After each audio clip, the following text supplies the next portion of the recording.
This is Brian Samborino, and you're listening to the Disruptive Consulting Podcast. It's my mission to help decision makers and business owners excel, so I'm bringing you some of the nation's top consultants and executives to break down the strategies that they've used to disrupt the average day-to-day process. Who is your market? Who is positive? That's me. Yeah. How do you typically reach their parents? CEOs knew it wasn't working. That's why they said, "Okay, come in here." And she always comes up, and she always. I cannot say enough great things about Zoho.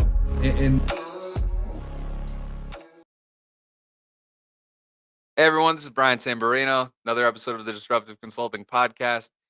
Today we're here with Brant Cooper, innovation expert at Moves the Needle, and recently the author of Disruption Proof, among some other books, a few others.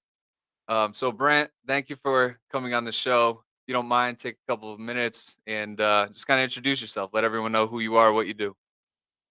Thanks, Brian, for having me. So yeah, I come from a startup background. It's kind of where I learned like there's these type of jobs that you can get where you're supposed to drive impact and not just do what your boss says. So that was kind of eye-opening to me. And after the dot-com bust, there were a bunch of people that were writing books about how do we create better startups that succeed better. What do the startups that succeed do differently? And so I wrote a book back then called The Entrepreneur's Guide to Customer Development, sort of launched this new career, launched my company Moves the Needle about 9 or 10 years ago, and basically bringing these learning, iterative, running experiment principles to large organizations around the world. That brings me to today here with you. Well, I appreciate you going from around the world to virtually from California to Connecticut. But if I mentioned in the introduction, author of Disruption Proof. What is it? How did you come up with the title? So, well, I was writing it in the middle of the pandemic. So, the pandemic, you may have heard, was pretty disruptive. Uh, and so, I sort of cut my teeth on what everybody sort of cuts their teeth on, the innovator's dilemma or disruptive innovation, that Clayton Christensen wrote about. And I actually think that era is over. I don't think it's about technology that's taking over whole industries. Matter of fact, I like the name of this disruptive consulting. Disruption can come from anywhere, and disruption does come from anywhere. And the pandemic was disruptive, and supply chain crashes is disruptive, inflation is disruptive, ransomware attacks. These things have always happened, but they used to be isolated in different geographies around the world. But really, because of the digital age, because of the digital revolution, the speed of information and misinformation and disinformation and our global interconnectedness means that all of those events can ripple across our economies, ripple across our businesses at any time. And so disruption proof is really, how do we create organizations that can deal with that? How do we become resilient? How do we become more aware of these things that are going on? And how can we dynamically change what we're working on based upon new circumstances? And so our businesses are constructed very rigidly, siloed, all based upon Henry Ford's assembly line, to be honest. And it's pre-digital age, it's pure pre-digital revolution. And we need to organize and structure work differently. And that's what that book's about. Mm.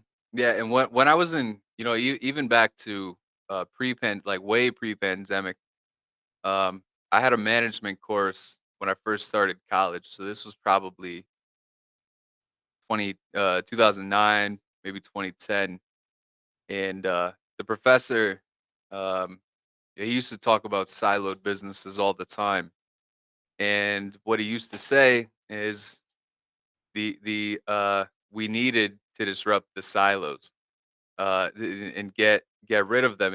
And he would explain technology is going to do away with siloed businesses, and they're not efficient, and all of the downfalls of them. So I mean, I think this is something that's been coming for such a long time, and that's just in my experience. Who knows about the 50 years before that, right? Oh, Um, well, I'm heartened to hear that there's actually, professors that are teaching that kind of stuff, because there's a lot of MBAs that are still pretty old school. There's a lot of it's usually represented by Jack Welch. It's just like execute harder is the answer to everything. And And efficiency just isn't the name of the game. It's efficiency to creating the desired outcomes, which is different than actually just working for efficiencies in all of your different departments. They're not additive. And say we have to keep it, what is the outcome in mind, and how do we get to the outcome more efficiently? What do you think about workflows, like workflow development? I, Help or I hurt? mean, I don't know. I've never been involved in that. I mean, I think that there's old lean value stream where you map all of your workflows, and you can look at how you can make those different workflows more efficient, and that's fine. You're not hurting anything, but you still have to make sure that they're contributing to the overall outcome. What is the mission of the business? What are we trying to accomplish? Uber is actually trying to get people from point A to point B. If all of their drivers could more efficiently make hamburgers than McDonald's, that doesn't mean they should start making hamburgers. Right, right, correct. So if I think we already know the answer, but if someone were to bring you in, right, or read your book, what problem do you think you solve? Yeah, so for more recently, sort of post-pandemic, digital transformation is kind of the new innovation. That's the hippest thing that's going on out there, which I think is actually a good thing. Companies are looking at how should they digitally transform. And so the type of organizations that bring us in are, we know how to do the technology part. We're actually got some crazy health related science that we can correlate with all this patient data that we're getting because of these devices. How do we actually build our people to be able to be a modern, more like a software company, to be honest, more like a modern digital company? How do we become agile? How do we engage with our customers, our patients, or healthcare providers, or whoever the constituencies are? How do we learn from them? How do we understand them deeply? How do we expose our assumptions?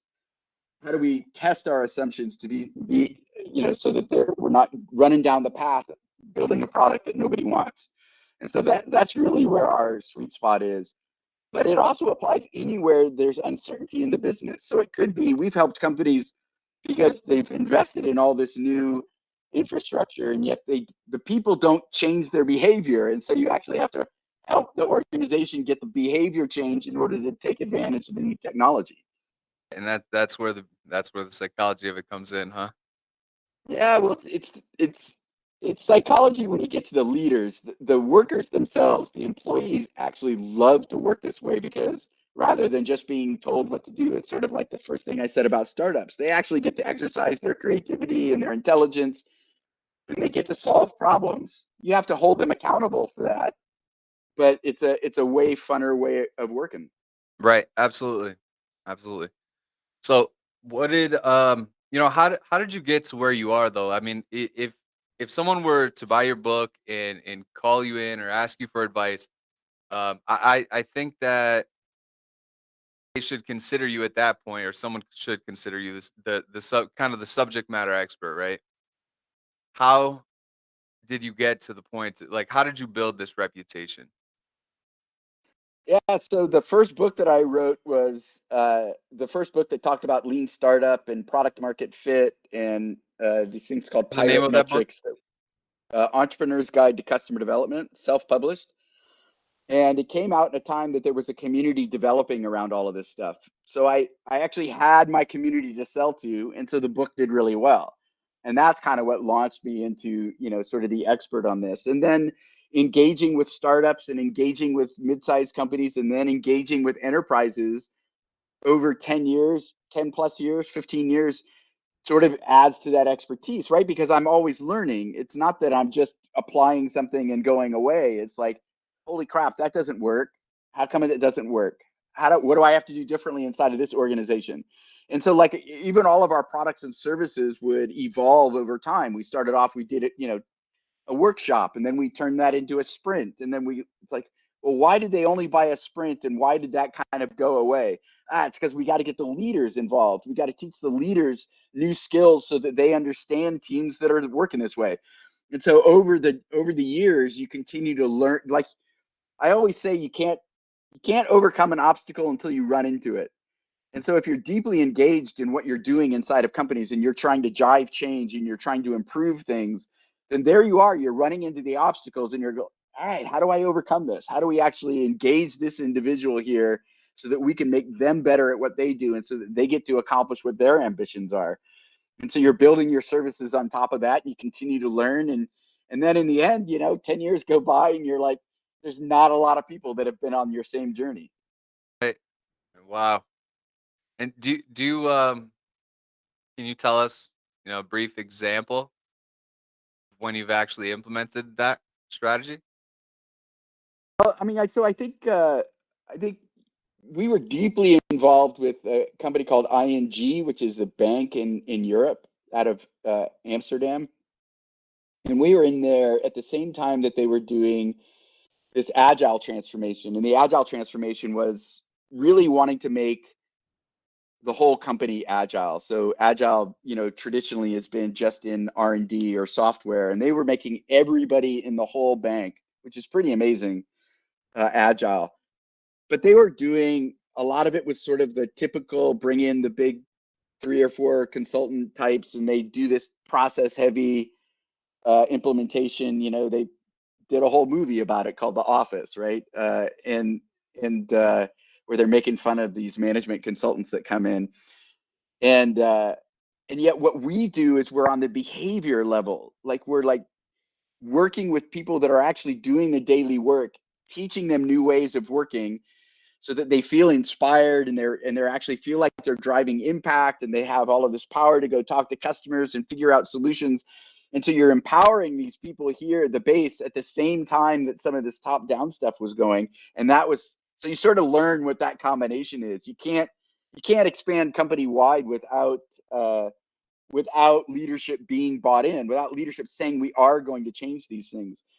And so I think that was a good example of we were meeting them where they are with this other implementation. Plus, we would go from coaching a bunch of teams and helping them establish their experiment academy and teach internal coaches how to expand and do that sort of stuff.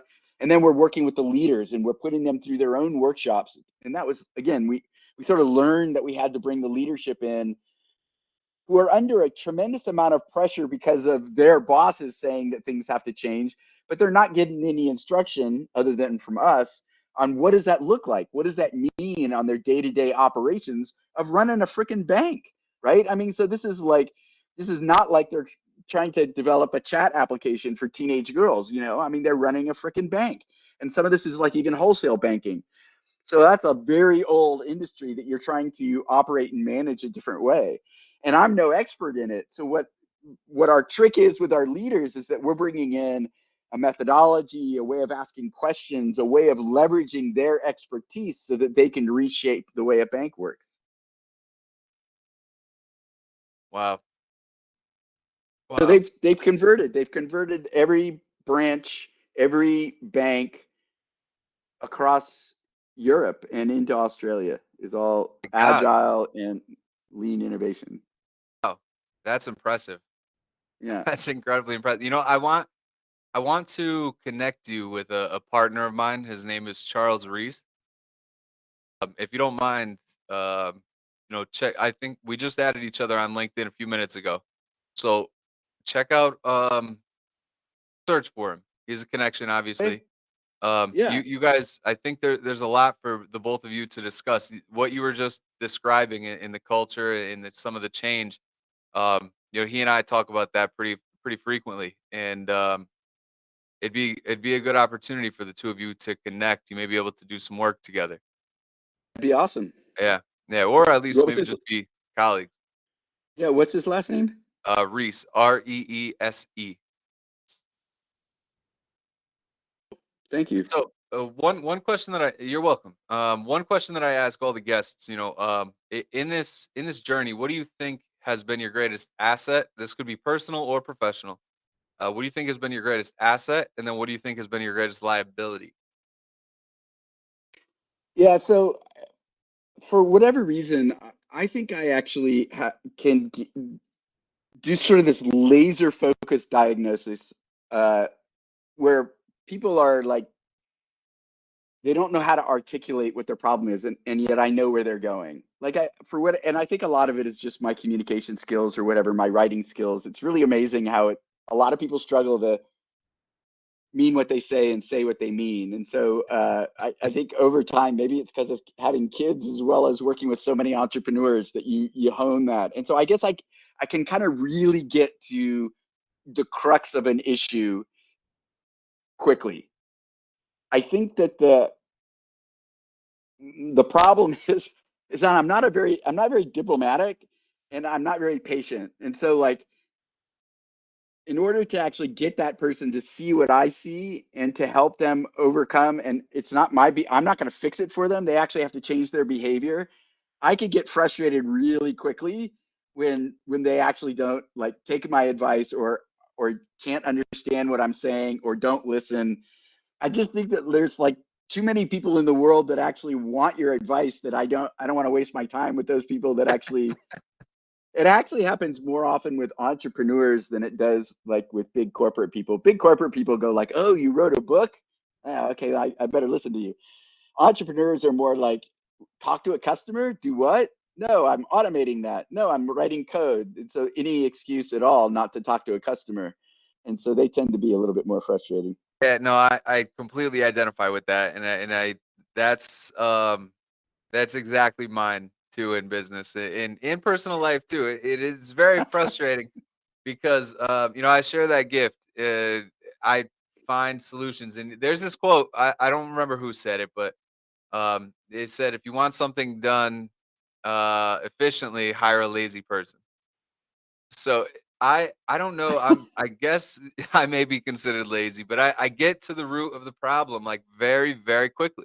And I come up Right. with solutions. And then there's another I was watching, I don't remember where I saw it, like something on TikTok or something.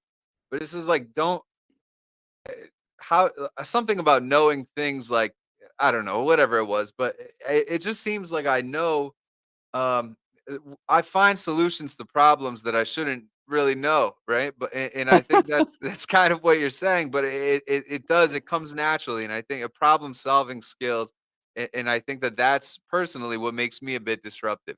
But Yeah. not being diplomatic is exactly my problem because I truthfully don't care about diplomacy. Right. I just want to get the job done. I want to do it Yeah. well, and yeah, I'm not. It most It's people are funny because not fond of it, right? yeah, So, I don't call myself a coach for that reason. Matter of fact, I have this client that was like, "Oh, well, you can go and coach these teams," and I go, "I'm not a coach. You don't want me to coach your teams because I already know the bullshit that they're up to, and I'm just going to call them out on their bullshit, and they're going to r like be angry with me." But I like that quote about the lazy stuff. It's kind of funny because I think about it all the time, where people's philosophy is, don't do today what you can put off till tomorrow, or the fact that I'm going to write you an email or a Slack message instead of picking up the frickin' phone. I mean, the thing is that I'm I I'm not less lazy than they are. I guess I would want to get it to accomplish now because then I get to go spend my lazy time not worrying about it. It's as opposed to like, oh, I'm just going to put it off and be lazy today. Well, no, that just creates a bunch of hassle, and it's going to be worse when I finally have to do it, and I'm going to feel more pressure and all this. Whereas if I just like pick up the phone, get the question, all right, I'm done, and now I right, get to be lazy, right? right. No, that's exactly it. That's exactly it. Or you get the people that text you all day, just give me a call. Let's have this conversation in a couple of minutes, you know? In a couple of minutes. Yeah. Yeah. Yeah. Alright, so, I mean, honestly, I think is pretty clear on what makes both of us a bit disruptive in our industries. There's something to be said for that. It's Yeah. I yeah, honestly, you know what I think could be said? Near genius level. I don't know what my IQ is, but I tell everyone I'm like, I tell everyone I'm a genius. I don't know if I actually am, but I'm pretty goddamn smart. I just let everybody. I like let other people tell me that. But I do think it's. I get what you're saying, and I think that there's these cultures that get built up where, like, I'm a big fan of Brene Brown, and she talks about respectful rumbling. And as much as I'm not a great diplomat, I'll rumble. And it just drives me crazy that there's all these organizations and these leaders that refuse to rumble because they find it disrespectful. It's like civility is more important than actually accomplishing the goal. And I work on it. I can be civil, but I'm going to call you out on stuff, and we're going to get to the end result, and we're going to agree on it. And if you don't want to do it my way, that's fine, but we're going to have it out, and we're going to have it out respectfully. But, people get like all wrapped up around my tone of voice or something like that because I'm pretty passionate about what I do. And they're like, well, and I'm like, I'm not angry. I'm passionate. I'm like, I fervently believe what I'm saying. And so you gotta chill out on me a little bit. Let's have this conversation. And Take and take and that and to the next level because I'm about 250. So when I get yeah. passionate and then people think I'm angry and then they think I'm aggressive and then the body language and then it just takes it to the next step, uh, you know. yeah, no, I'm not the bear. I guess I'm the pit bull. So I don't know what to say.